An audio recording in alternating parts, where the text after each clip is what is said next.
our life. But we are not getting sufficient electricity through hydroelectricity, thermal electricity and nuclear electricity.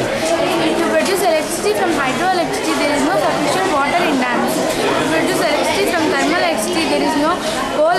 Coal is getting exhausted nowadays. So we are blessed by the nature to have natural resources such as solar energy and wind energy, but we are not utilizing them in proper way. So this is a house designed by me which utilizes all the energies into maximum level. It is called House of Natural Energy Resources because it is empowered with natural resources. This is firstly about solar energy. Solar energy to solar electrical energy. Solar panels are kept in this model house. Solar panels are kept on the top of the house. So when the light falls on these panels, it will convert light energy into electrical energy. That energy can be stored in a battery and used for different purposes in the house, so that lights can be on in the house.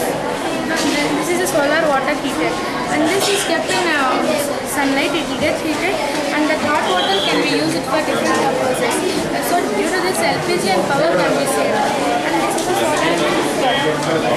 When sunlight falls on this, the rays will be reflected and focused to one point. There the food will be cooked in it. So due to this, LPG and power can be saved. This is mirror reflection.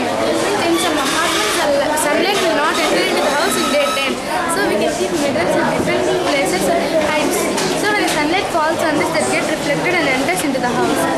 And this is a solar car. Here solar panels will be arranged. So when the sunlight falls, it will convert light energy into electrical energy. That energy this car will use, and it will move in a slow speed, so the accidents can be avoided.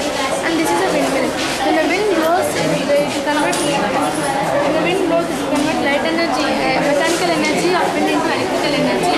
That can be stored in a battery and used for different purposes. And this is a fiber optics. Means if we keep in the top of the house and connect it to inside, so like this it will come. Light can be there. If we keep thick wires, the light instead of bulb we can use this only. So to my knowledge, I am presenting this solution for power problem. If a deep study is made on this, so this house of natural energy resources can be made as well-equipped house. Thank you. So who is your science teacher? Science teacher, father. Not science. So what's your ambition? Doctor. Which class you are studying now? 7th class. So, Tirupati Chaitanya. Which subject you like more? Biology.